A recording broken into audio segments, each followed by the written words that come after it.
जय श्री कृष्ण। राधे राधे। आइए सुनते हैं प्रेरक कहानी तीन गुरु, चोर, कुत्ता और एक छोटा बच्चा। बहुत समय पहले की बात है। किसी नगर में एक बेहद प्रभावशाली महंत रहते थे।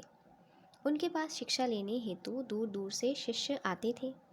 एक दिन एक शिष्य ने महंत से सवाल किया, स्वामी जी, आपके गुरु कौन है? आपने किस गुरु से शिक्षा प्राप्त की है?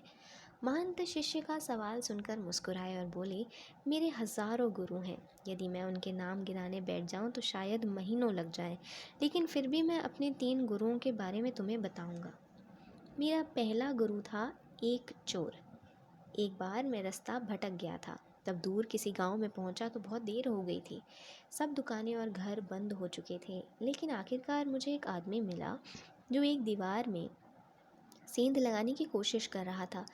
मैंने उससे पूछा कि मैं कहाँ ठहर सकता हूँ, तो वह बोला कि आधी रात हो गई है, इस समय आपको कहीं कोई भी आसरा मिलने वाला नहीं है, लेकिन आप चाहो तो मेरे साथ आज की रात ठहर सकते हो। मैं एक चोर हूँ और अगर एक चोर के साथ रहने में आपको कोई परेशानी नहीं होगी तो आप मेरे साथ रह सकते हैं। वह इतना प्यारा आदमी था कि उसके साथ एक रात की जगह एक महीने तक रह गया। वह हर रात मुझे कहता कि मैं अपने काम पर जाता हूँ, आप आराम करो, प्रार्थना करो। जब वह काम से आता तो मैं उससे पूछता कि कुछ मिला तुम्हें? तो वह कहता, आज तो कुछ नहीं मिला, पर अगर भगवान ने चाहा तो जल्द ही ज़रूर मिलेगा। वह कभी निराश और उदास नहीं होता था और हमेशा मस्त रहता था। कुछ दिन बाद मैं उसको धन्यवाद करके वापस अपने घर आ गया।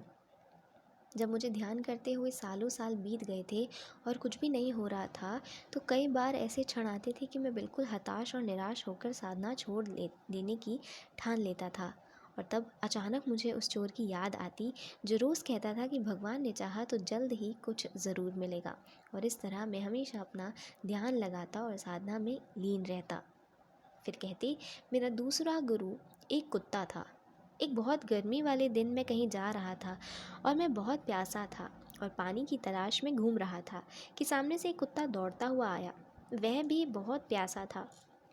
पास ही एक नदी थी। उस कुत्ते ने आगे जाकर नदी में झांका तो उसे एक और कुत्ता पानी में नजर आया, तो उसने अपनी ही परछाई देखी।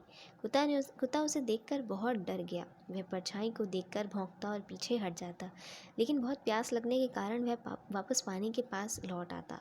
अंततः अपने डर के बावजूद वह नदी में कूद पड़ा और उसके कूदते ही परछाई भी गायब हो गई। उस कुत्ते की इस साहस को देख मुझे बहुत बड़ी सीख मिली। अपने डर के बावजूद व्यक्ति को छलांग लगा लेनी चाहिए।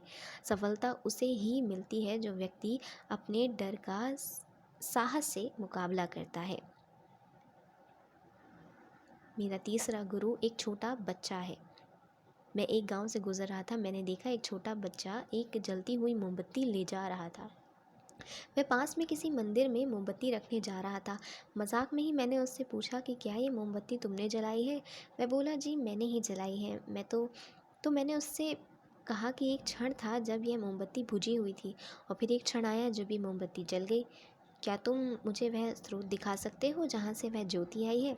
वह बच्चा हंसा और मोमबत्ती को फूंक मारकर बताते हुए बोला, अब आपने इस ज्योति को जाते हुए देखा है? कहाँ गई वह? आप ही मुझे बताइए। मेरा अहंकार चकनाचूर हो गया। मेरा ज्ञान जाता रहा और उस क्षण मुझे अपनी ही मूर्खता पर एहसास हुआ। तब से मैंने कोरे ज्ञान से हाथ धो लिया। शिष्य होने का अर्थ क्या है? शिष्य होने का अर्थ है पूरे अस्तित्व के प्रति खुले रहना, हर समय हर ओर से सीखने को तैयार रहना, कभी किसी की बात का बुरा नहीं मानना। किसी भी इंसान की कही हुई बात को ठंडे दिमाग से एकांत में बैठकर सोचना चाहिए कि उसने क्या क्या कहा और क्यों कहा। तब उसकी कही बातों से अपनी की हुई गलतियों को समझने और अपनी कमियों को दूर करने का उपाय मिलता है। जीवन का हर क्षण हमें कुछ ना कुछ सीखने का मौका देता है। हमें जीवन में हमेशा एक शिष्य बनकर अच्छी बातों को सीखते रहना चाहिए। बोलिए भगवान श्री कृष्ण की जय।